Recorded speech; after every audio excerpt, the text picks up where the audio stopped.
প্রায় ৪ বছর অতিক্রান্ত হলেও এখনো প্রকাশ পেল না ২০২২ সালে অনুষ্ঠিত এসটিজিটি স্নাতক শিক্ষক পরীক্ষার ফলাফল। দীর্ঘ অপেক্ষা, অনিশ্চয়তা ও প্রশাসনিক নীরবতার প্রতিবাদে সোমবার ত্রিপুরা শিক্ষা ভবনে এসে বিক্ষোভ প্রদর্শন করে এসটিজিটি পরীক্ষার্থীরা।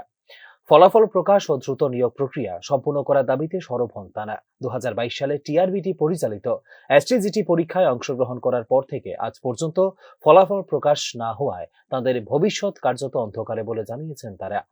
দীর্ঘ সময় ধরে কোনো স্পষ্ট নির্দেশনা বা সময়সীমা না থাকায় মানসিক ও আর্থিকভাবে চরম সংকটে পড়েছেন বহু চাকরি প্রার্থী। 2022-এর এসটিজিটি সবাই যে এসেছি, আজকে এই ঠান্ডার মধ্যে আমাদের আসতে হচ্ছে দিনের পর দিন। 2022 থেকে এখন অবধি আমরা শুধু আসছি, আমরা তো কোনো প্রতিক্রিয়া পাচ্ছি না।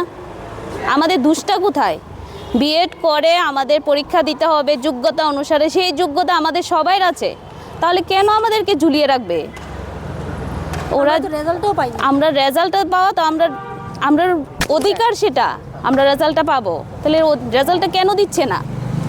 2022 থেকে 26 পর্যন্ত যদি একটা পরীক্ষার প্রসেসিংই শেষ না হয়, তাহলে আমাদের পরীক্ষাটা দিয়ে কী লাভ? তারপরে সেম পরীক্ষা আবার নিচ্ছে। এসটিজিটি দ্বিতীয়বার আমরা আবার দেব, মানে আমরা একবার কষ্ট করে পরীক্ষা দিয়েছি, পাস করেছি, আমরা সেম পরীক্ষা আবার কেন দেব? এটা কি 5-6-এর পরীক্ষা যে আমাদের পরিশ্রম করতে হয় না? যে অল্প সিলেবাস, আমাদের এত পরিশ্রম করে পড়ে তারপরে সেম পরীক্ষা আমরা দ্বিতীয়বার কেন দেব? আমাদেরকে বলে দেওয়া হয় খুব সহজভাবে যে তোমরা পড়ো, আবার তো পরীক্ষা হচ্ছে, কেন দেব আমরা সেম পরীক্ষা বারবার? বিক্ষোভ চলাকালীন টিআরবিটির চেয়ারম্যান উপস্থিত না থাকায় কন্ট্রোলার অফ এক্সামিনেশনের সঙ্গে এদিন সাক্ষাৎ করেন আন্দোলনকারীরা। দ্রুত ফলাফল প্রকাশ ও নিয়োগ সংক্রান্ত জটিলতা নিরসনের দাবি জানান তারা। ত্রিপুরা জুড়ে নবম ও দশম শ্রেণীতে শিক্ষকের তীব্র ঘাটতি রয়েছে। স্কুলগুলোতে পাঠদান ব্যাহত হচ্ছে, অথচ যোগ্য প্রার্থীরা পরীক্ষায় অংশ নিয়েও আজ পর্যন্ত ফলাফল পায়নি বলে জানিয়েছেন তারা।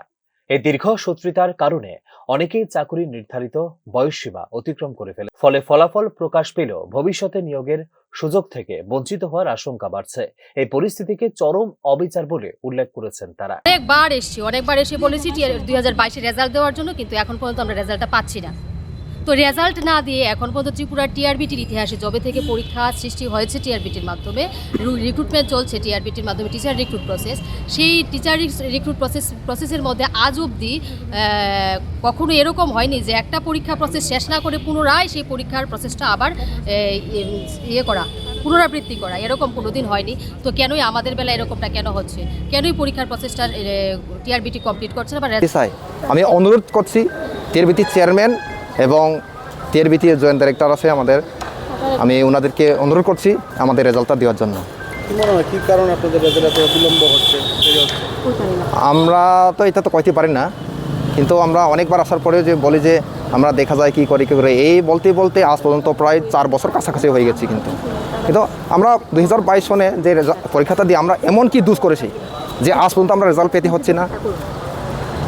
আমরা চেয়ারম্যান স্যার এবং ডাইরেক্টর স্যারের কাছে আমরা পায়ের নিচে অনুরোধ করে বলছি, আমাদেরকে দেখেন, আমাদেরকে চোখের নজর দেন। আমরা ভুক্তি হচ্ছে এখন আজ পর্যন্ত অনেক দিন ধরে। উল্লেখ করা যেতে পারে, দীর্ঘদিন ধরেই আইনি জটিলতায় আটকে রয়েছে এসটিজিটির এই ফলাফল প্রকাশ প্রক্রিয়া।